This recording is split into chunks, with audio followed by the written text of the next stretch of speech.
bà nó anh cho ba bà đời xa về mấy như cái nhà chạy tìm tay được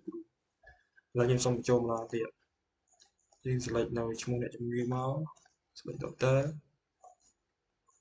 cầm mặt ra trên chia tha thằng năm thằng món chơi được cái thằng năm cái này thằng năm mang gram 20 gram ngày mà đo 8 đòn không này là pi đo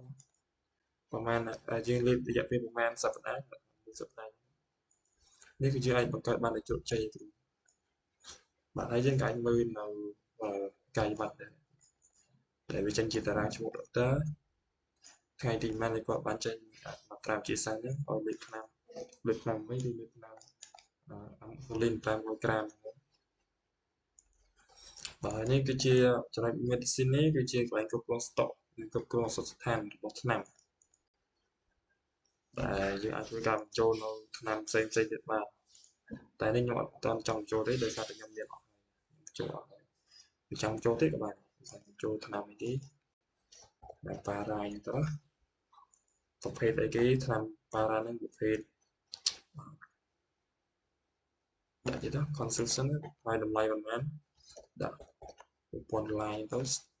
quality ប៉ុន្មាន stock យើងមានប៉ុន្មានមានតែមួយចុចមកវាអាចបង្កើតថ្នាំបានដែលថ្នាំឈ្មោះថ្នាំប៉ារ៉ាមានតម្លៃ$1000ចុចហើយ stock យើងមានតែមួយអញ្ចឹងបើមានមួយគឺវាចេញរូបសញ្ញាឥឡូវប្រាប់ឲ្យថា stock យើងជិតអស់ហើយយើងមាននៅកន្លែងសម្រាប់ព្យាបាលទីកន្លែងសម្រាប់ព្យាបាលរបស់អ្នកជំងឺបាទ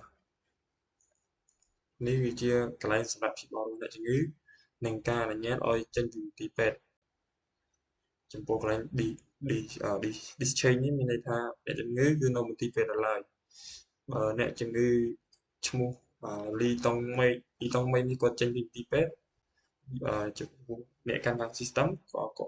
គាត់តែចេញឲ្យ discharge ទៅនោះអ្នកជំងឺនឹងត្រូវបានចេញពីមន្ទីរពេទ្យហើយកន្លែងadmitted នេះមានន័យថា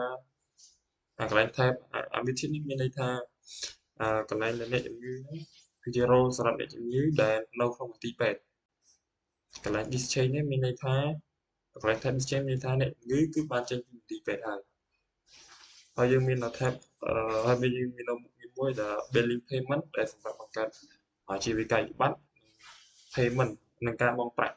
និងអីចឹងទៅហើយយើងមាន invoice នេះគឺជា invoice របស់អ្នកជំងឺវិក័យប័ត្រដែលយើងអាចធ្វើការមើលបានពិនិត្យមើលថាអ្នកជំងឺឈ្មោះអី ID ប៉ុន្មានបានចុះឈ្មោះនៅថ្ងៃណាហើយគាត់បានទិញថ្នាំអីខ្លះហើយគាត់បានប្រើនៅសេវាកម្មអីខ្លះដូចជាសេវាកម្មខាង consultation ដើម្បីពិភាក្សាមួយគ្រូពេទ្យតម្លៃនៃការពិភាក្សាមួយគ្រូពេទ្យគឺ$1200ទៅថ្នាំតម្លៃប៉ុន្មានទៅបន្ទប់គាត់តម្លៃប៉ុន្មានដែលគាត់ស្នាក់នៅហ្នឹងហើយនឹងសម្រាប់ការចំណាយផ្សេងទៀតក៏វាលោតមកឲ្យយើងសរុបមកជាទឹកលុយបានដែរហើយនេះគឺកន្លែង payment history នេះថាប្រវត្តិដែលគាត់ធ្លាប់បង់លុយពីមុនហើយគាត់បានបង់លុយគឺសរុបទាំងអស់$3700គាត់បង់នៅថ្ងៃណាបង់ទី20ហើយយើងអាចធ្វើការ print វាបាននេះយើងអាចធ្វើការ print បានតែខ្ញុំអត់ទាន់ print ទេហើយមួយវិញទៀតយើងក៏មាននៅកន្លែង department ដែលជាកន្លែងសម្រាប់ដូចជាកន្លែងសម្រាប់ថាមន្ទីរពេទ្យមួយមានគ្រូពេទ្យដែលមានជំនាញខុសៗគ្នាអញ្ចឹងយើងអាចធ្វើការ edit វាបានបើមានថាបើមន្ទីរពេទ្យធំនិងមានគ្រូពេទ្យច្រើនជំនាញយើងអាចធ្វើការ add វាបានតែឥឡូវខ្ញុំសូមអត់ add ទេហើយនេះយើងមានកន្លែង investigation នេះគឺកន្លែងការគ្រប់គ្រងទៅលើអ្នកប្រើការគ្រប់គ្រងអំពីអ្នកប្រើប្រាស់ប្រព័ន្ធរបស់យើងនេះដែលមានរោគជា admin មានរោគជា doctor និង receptionist ឬក៏ខាង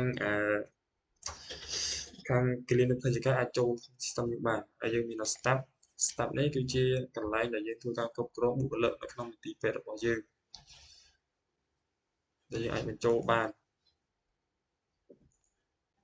ហើយនេះជា report ដែលជា report ដែលចេញពីគ្រូពេទ្យ